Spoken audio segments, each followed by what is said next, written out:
Bismillahirrahmanirrahim. Assalamualaikum warahmatullahi wabarakatuh. Selamat siang Ananda semua. Semoga Ananda dalam keadaan sehat walafiat. Baiklah, pada pertemuan kali ini kita masuk kepada KD tentang perawatan sistem rem ABS atau sering disebut dengan sistem rem anti-lock brake system. Yang mana pada perawatan sistem rem ABS ini ada materi, yang mana materi yang akan kita bahas yaitu pengertian dari sistem rem ABS, ada komponen dari sistem rem ABS, ada juga kelebihan dan kekurangan dari sistem rem ABS ini, dan juga ada cara kerja dari sistem rem ABS ini. Dan tidak lupa pula yaitu perawatan dari sistem rem ABS ini sendiri. Baiklah, mungkin untuk lebih jelasnya kita akan lihat dan cermati dengan seksama pada video berikut ini.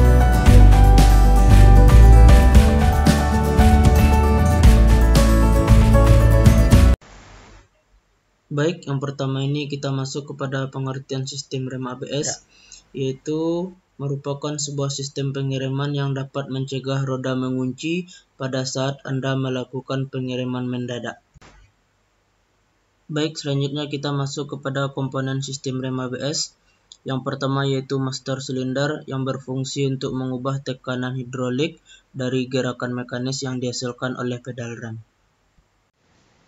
Baik, untuk komponen selanjutnya yaitu modulator unit, yang mana modulator unit ini berfungsi untuk mengendalikan tekanan rem dengan cara menambah atau mengurangi tekanan fluida yang akan dikirim ke kaliper. Selanjutnya kita masuk kepada komponen yang ketiga yaitu wheel speed sensor atau wheel sensor, yang dimana fungsinya untuk membaca kecepatan roda depan dan roda belakang dan akan mengirimkan sinyal ke ECU. Pada komponen keempat yaitu ada gear pulser. Baik, untuk komponen selanjutnya yaitu ada brake disc. Baik, kita masuk kepada komponen selanjutnya yaitu brake booster, yang dimana berfungsi untuk membantu meringankan beban atau force pengemudi ketika menginjak rem dengan memanfaatkan vakum dari mesin kendaraan pada saat mesin hidup atau menggunakan tekanan hidrolik fluida.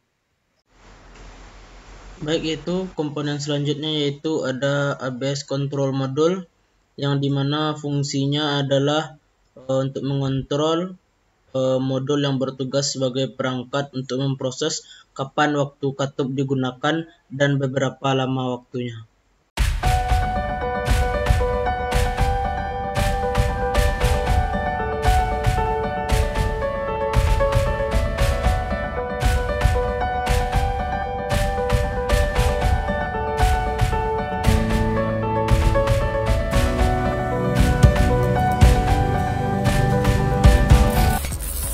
Kelebihan sistem rem ABS. Rem ABS memiliki banyak kelebihan dalam pengaplikasiannya pada mobil. Di antaranya, rem sangat pakem dan meyakinkan jika kendaraan berjalan di permukaan yang datar atau di atas aspal. Saat melakukan pengereman, roda kendaraan tidak akan terkunci sebab kendaraan mudah dikendalikan saat mengerem secara mendadak. Pernah nggak sih kamu melakukan pengereman mendadak di kecepatan tinggi atau saat hujan yang membuat jalan jadi licin sekalipun? Tentu kamu akan kesulitan dalam melakukan pengereman mendadak tersebut kan? Sebab roda menjadi terkunci dan mobil susah untuk dikendalikan. Nah, sistem anti-lock braking inilah yang akan membantu pengendara dalam melakukan pengereman mendadak sekaligus membantu kamu dalam mengendalikan mobil jika kamu mengerem secara mendadak. Sistem ini sudah diterapkan sejak lama loh, terutama untuk balapan. Tanpa sistem ini, pengemudi profesional juga mengalami kesulitan dalam mengendalikan mobil jika melakukan pengereman mendadak. Setiap pengemudi di jalan raya pasti akan menghindari melakukan pengereman mendadak dong ya. Tetapi keadaan terkadang memaksa pengemudi untuk melakukan pengereman secara mendadak. Jika mobil kamu tidak dilengkapi dengan sistem ABS, maka keempat roda akan terkunci. Hal ini mengakibatkan mobil tetap meluncur dan susah dikendalikan. Selain itu, semua bagian ban mobil akan melakukan pengereman yang dapat menghindari ban jadi panas. Semua ini akan membuat jarak pengereman menjadi lebih pendek dan daya cengkram ban masih bisa didapatkan. Pengereman rem ABS lebih cepat dibanding dengan rem biasanya. Hal ini tentu membuat pengereman pada mobil semakin efektif dan kemungkinan tingkat kecelakaan pun semakin kecil ya, Teknolovers.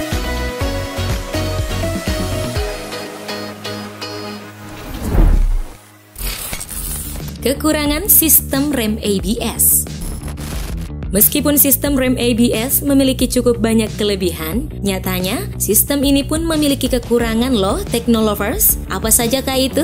Di antaranya, kendaraan sulit berhenti jika melakukan pengereman di jalan yang berkerikil atau tidak rata.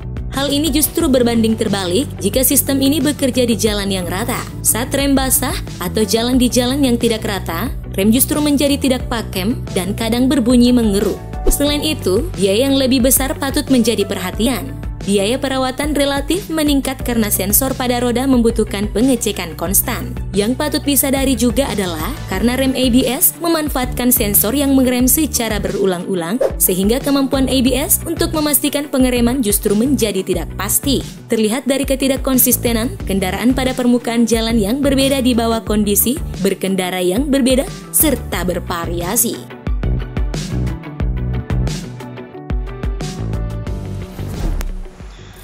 Baik, dapat kita simpulkan dari penjelasan video tadi bahwa keunggulan dari sistem rem ABS ini adalah yang pertama, yaitu kondisi mobil akan jauh lebih stabil saat terjadi pengereman secara mendadak.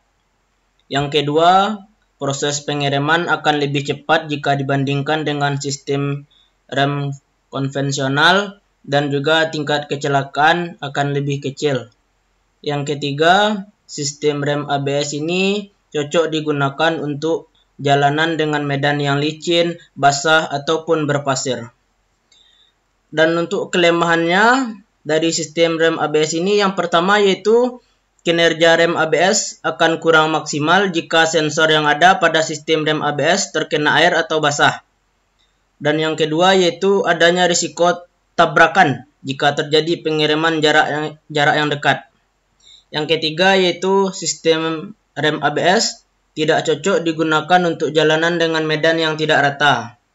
Yang keempat, biayanya lebih besar karena sensor harus dilakukan pengecekan secara konstan.